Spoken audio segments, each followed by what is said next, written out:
Well, and we even talked a little bit about challenge not even being external, but also internal. So, like the amount of athletes that I have to talk to, not have to, that I get to talk to about, they're just too stressed and they're too anxious. So, when in reality they're fantastic athletes, they can meet the challenges that's in front of them. It's just the challenge that's laid out in their brains. And so, a lot of my job isn't really a whole lot of like, okay, let's get your skill up. It's a lot of let's bring that challenge in your brain that you're expecting this to be down so that you're not at such a high anxiety arousal. Some responsibility does fall onto the individual athlete of, okay, if this is too easy and you're bored in your drills just to get through the day or get through practice, you got to start introducing new challenge. You have, like, as the athlete, have to do that yourself. You're listening to Mentor Moments, where we talk about all things counseling, technology, education, and career development. I am Braden Wooters, and I'm joined by my co-host, Dr. Michael Keener. Grab a seat, and let's get started. Hello, welcome back to another episode of Mentor Moments. My name is... I'm talking over you. I'm just so excited to get started. Braden, go right ahead. I hit record. What were you going to tell me? Well, I sent you an email 2 days ago about therapy speak. Have you heard of that? Because you're hip and young. So, I mean, I'm big on that. I haven't had the chance to read it just because I've been so busy with work, but I literally opened up the email as I was pulling this stuff up. So tell me what your thoughts are on this. Well, it was more of my student after I say, hey, do you want to be on our, we're writing this and sending it to ACA. Yeah, it's just a short little like blog type piece. And I said, well, let's do, I do a co-host a podcast with a former student and whatnot. So she, followed us and looked at it, and she was giggling because it was the 6-7 episode that she saw. Oh. No. How does that lead into therapy speak? It does. And she just, like, I told her about it. She looked at it. And then in class later that day, she just laughed that, that we were talking about 6-7 or me trying to be young and hip and talk about therapy speak. Because I'm not TikTok. So I didn't really, this term was relatively new to me. Mm-hmm. Yeah, I mean, you and I can definitely spend an entire episode talking about it, but what it's typically I found that follows that is therapy speak and like weaponizing it, utilizing it in a way that's inappropriate. And a lot of it at the end of the day, it all stems from the mystification of therapy, whereas like if I use this term, then I'm somehow smarter than the people around me because nobody really knows what it actually means. Yes, you and I could spend hours, I think, talking about that. Cool. All right. Should we break and then restart? Yes. Okay. Any updates on your end?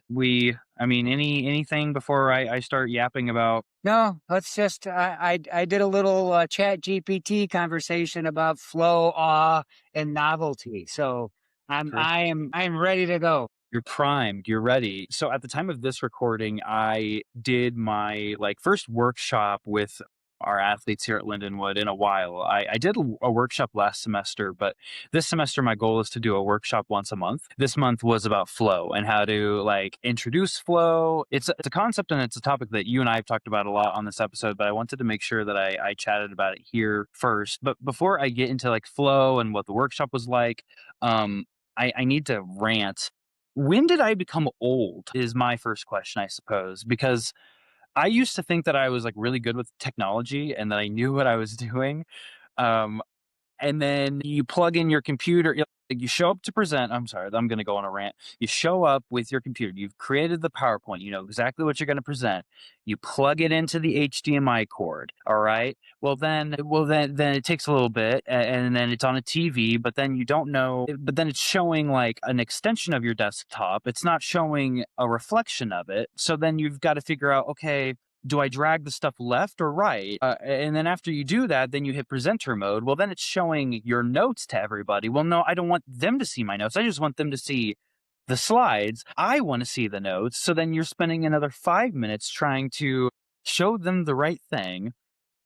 And then don't even get me started on if there's a video involved in a presentation. Don't even try that, because then if there's a video, and especially if that video has audio, well, is the audio. You'll hit play and you won't hear any audio, and then you're like, well, you crank up the volume on your computer, and that's not working. So then you got to go into settings to find out where the volume's at, and then once you figure out that it is supposed to come from the TV, then you look for the remote control for the TV. But for some reason, every single classroom or presentation room seems to have like three different remotes, and you don't know which remote goes to which.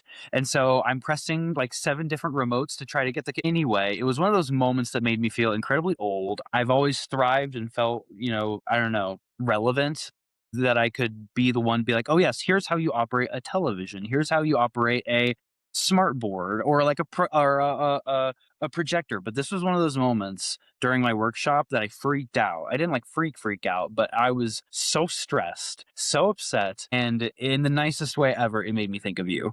I mean that nicely, Let me get my cane out. And well, it but does make me think of when you came over to the office and we were first connecting to Riverside.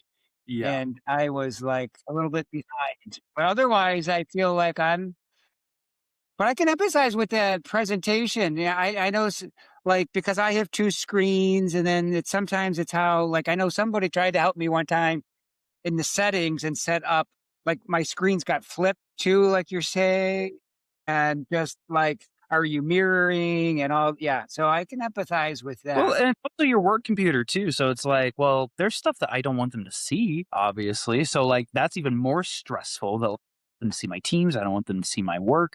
So anyway, And I had a now, good. well, I always bring speakers with me too, just in case, that I external speakers versus just, thinking. Yeah, that's smart. I mean, it's impossible, and I wish that there was like a more foolproof, seamless way of doing it. But anyway, had about 30 some athletes there. It's one workshops are pretty, relaxed, and it's up to the athletes on if they want to show up. So it's kind of a toss up on how many you're going to end up getting, and from what sports you're going to end up getting, just because of seasons and what time of year is. I ended up with pretty much the entire men's hockey team. We have a pretty good relationship with the coach there where he really emphasizes mental health. And if there's any kind of like opportunity that his players can come to, he really pushes it. The coaching staff really push That's for awesome. that.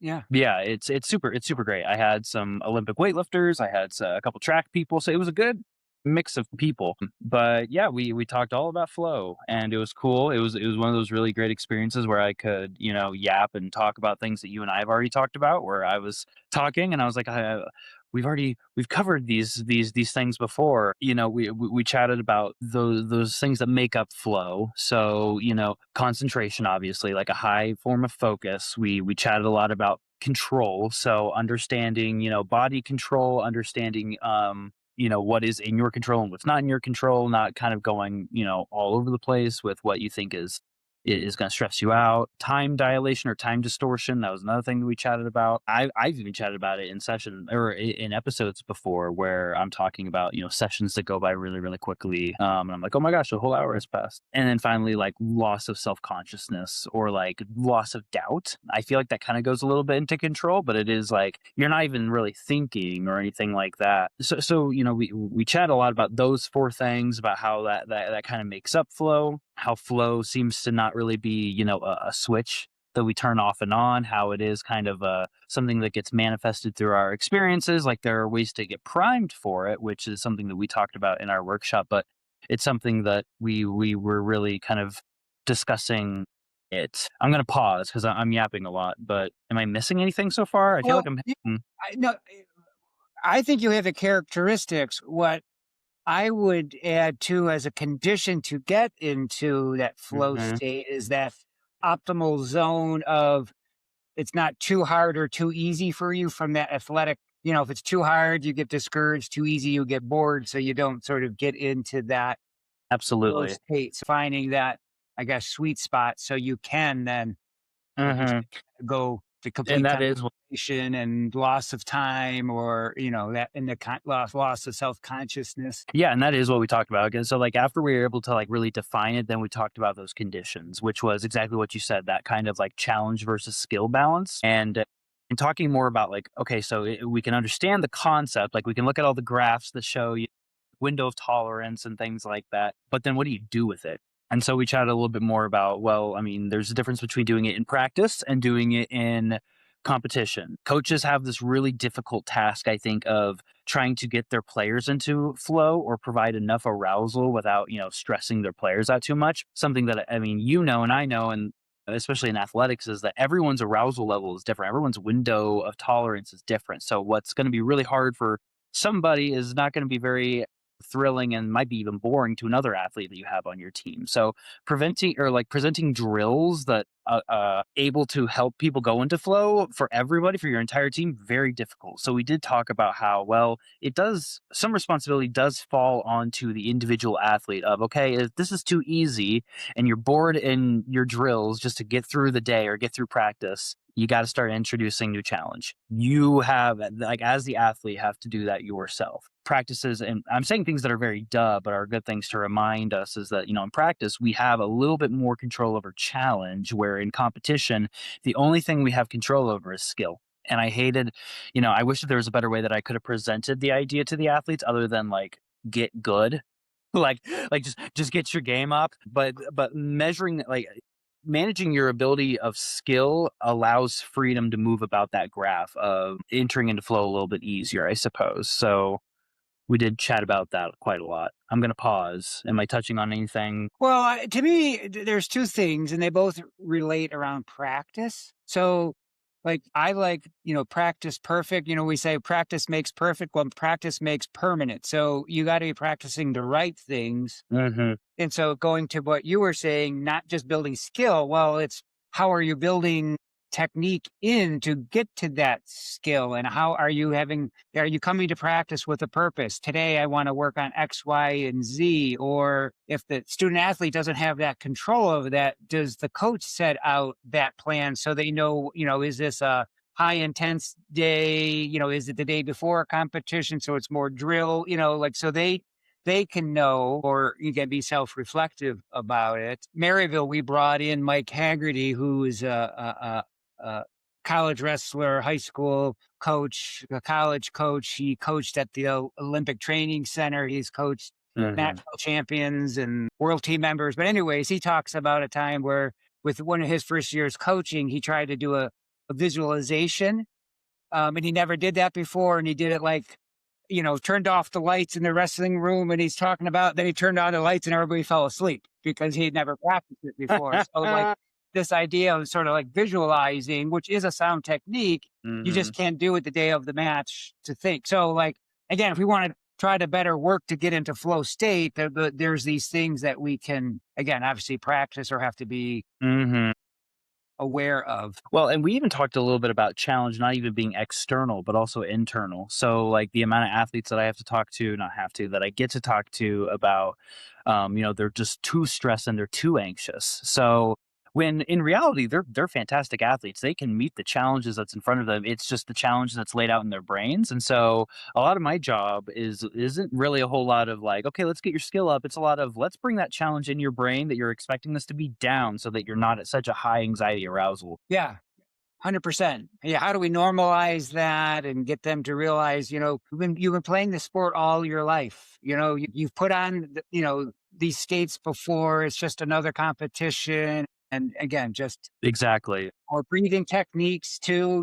Well, how can we, you know, It is that kind of, and my boss and I, Becky, were chatting about this. It is that kind of cohesion, collaboration between coaching staff and us, which is, I think, a lot of our job here on the therapy side is getting, making competitions less stressful in your brain. So trying to make competition feel more like practice, where, okay, let's, even though the stakes are probably higher, you are typically less stressed out in practice. Let's try to implement those kinds of like thought processes. Don't be flippant, don't be, careless, but also, if you're performing better in practice, it's probably because you're less stressed. So, how do we introduce that? But then there's also responsibility on the coach's aspect, which is, how do we get this as close to game competition as possible? So, getting it really loud, turning on all the lights, getting this as close to an actual competition as possible so that we're used to that. It is that kind of balance piece. Talk about goals. Goals was a big thing, and last time you and I talked about this, I was telling you about the goal, like, example that we were giving about, providing different challenges, and so I had them all do, how can we interflow just standing? That was kind of our whole thing, and so Standing's too easy. Then what do we need to do? Okay, let's look at our goal. We need to make it more attainable, more challenging. And handstand. Okay, no, it's probably too challenging. We're going to enter anxiety. Okay, well, what's something that's a good in the middle? Probably standing on one foot. Essentially, we were doing a sobriety test in there for a good minute or so.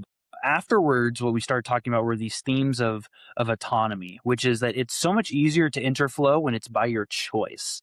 Now, coaches can, I don't know, maybe like get the ball rolling, but at the end of the day, it's so much easier for me to enter into flow whenever I have the autonomy and freedom to kind of do it myself, as opposed to it's a homework task or it's something that is being forced upon me. So we did talk about that, about how autonomy is so much easier. It makes it so much easier to enter flow. I'm going to pause for a minute and take a drink of water because I'm talking so fast.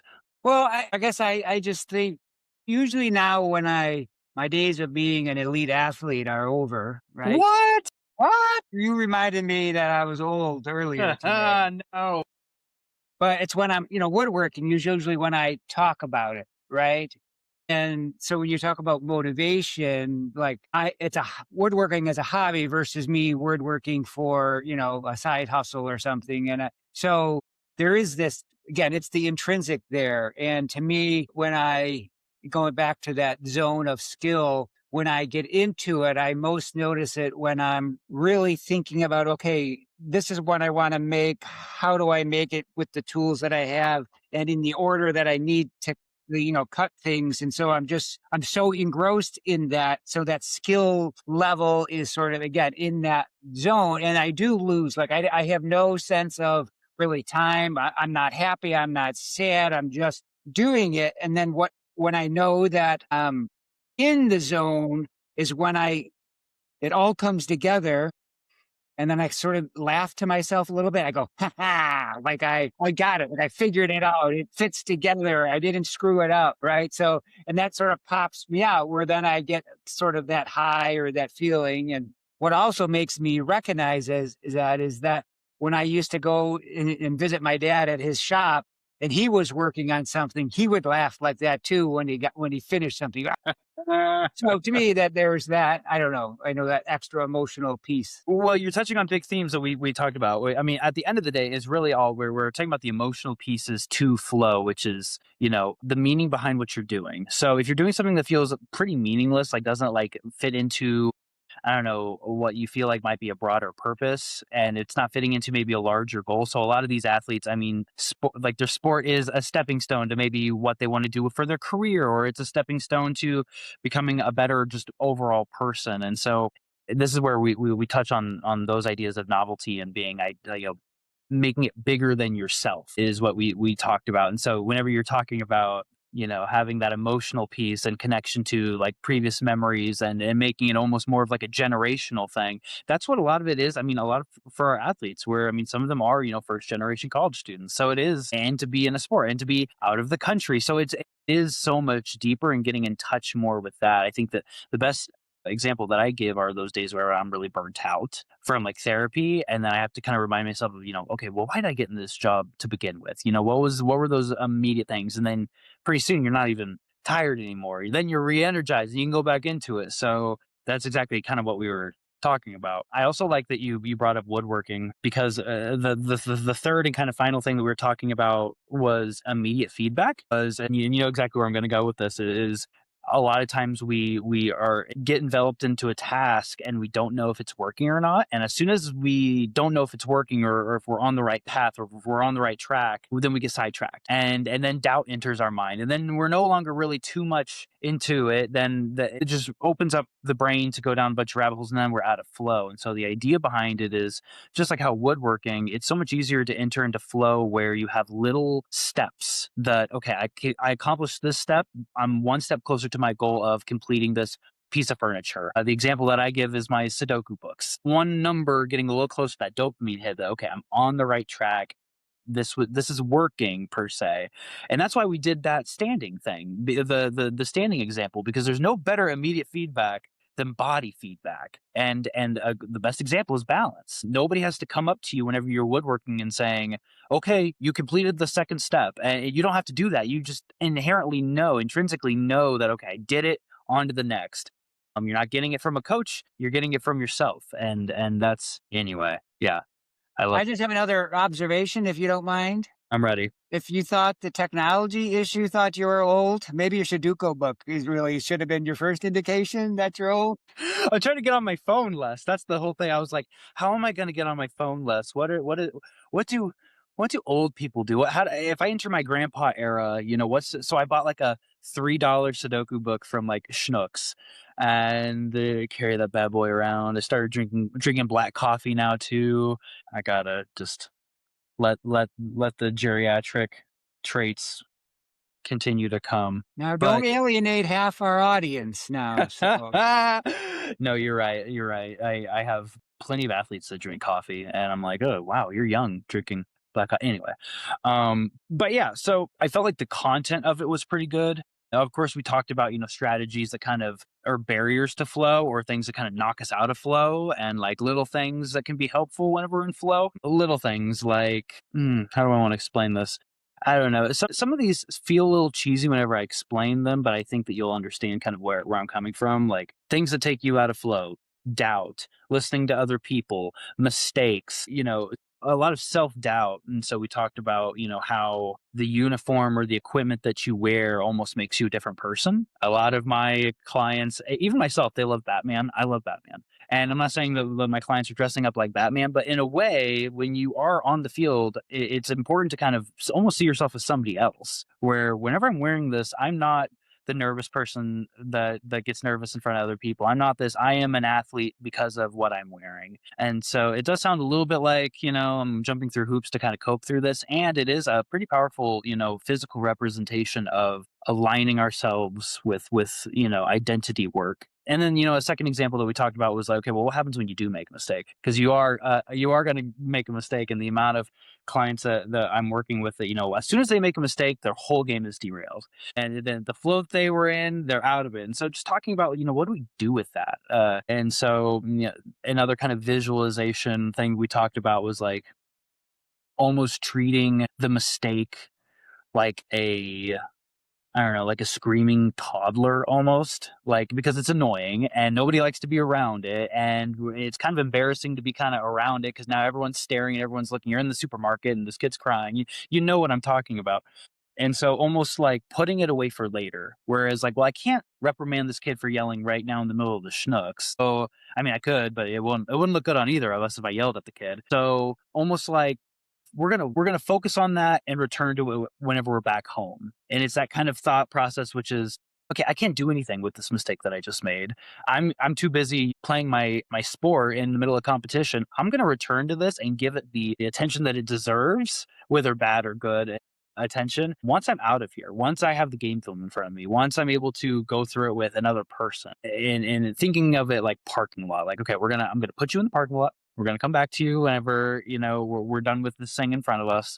And just kind of a visualization piece. It doesn't even have to be the parking lot, like maybe the sideline. Maybe, okay, like in your brain, I've put that mistake on the bench on this specific chair, and I'll return to it when this is over. But those were a couple examples that we talked about. Of course, there's only so much I can fit into like 45 minutes. But yeah, it was fun. Clearly, with how fast I'm talking, I'm very passionate about this. But yeah, it was I don't know. I don't know if any of that resonated, or I mean, I'm sure that you've heard a lot of those things, but yeah. well, I mean, no, I mean, yes, it resonates. Everybody sort of knows that I hang out, again, with the wrestlers. So that's something that it's common that, especially I think for like one-on-one sports when errors are so much magnified because it's just you out there versus, maybe if you're on a football line, you can sort of Hmm. hide a little bit unless you specifically get flagged and they call your number. But again, there's that difference there. You either win or learn, like you said, so how do you reframe Hmm. that? Control against, it's amazing how many cliches there are, but they actually have sound meaning, like control what you can control. At the wrestling team, we talk a lot about being optimal. Like everybody says, like, this was off or this was, well, nothing's going to be perfect. So how do you learn to shoot for excellence or optimal when that in that moment comes? You might in the first 15 seconds, you might turn your ankle. Well, are you gonna? not not compete, or you have to sort of figure Right. out a way. So again, how do we just um, as you said, sort of contain the negative, Mhm. or use the the baseball analogy for the pitchers that give up a home run. You just got to be, you know, every pitch is a new pitch, and you forget that memory, that type of thing. Yeah, and you hear those things like have the memory of a goldfish, which is like, okay, but I'm not a goldfish, so like, how can I do that? So it's things like that's difficult. I will say the only thing that I think I'll add, and then I think we can wrap up is it's been a while since I've done public speaking. I mean, I've done it before, like in my previous roles and stuff like that, but it was in those moments that I realized, like, oh, it's been a while since I've done this, and I like to think that I like am inherently good at it, but there was one of those moments where I was like, I'm rusty at this. Like this is like, while I think I inherently have the skills, it was like, oh, practice actually is important with this. And so there were moments where I definitely, I mean, with the internet or with the technology where I got overwhelmed or mixed up my words and stuff like that. But it was one of those moments of like, "Ah, it's going to be good to get back into practice on this because boy, did I feel rusty. I don't know if you get those feelings like at this point in the game or. Yeah. Well, it's interesting. I've had a number of conversations recently about how nervous people get when they have to speak in front of public speaking, Mhm, speak in front of a group, and how I take that for granted now that, like, it's it's not hard, it's easy, but still remembering.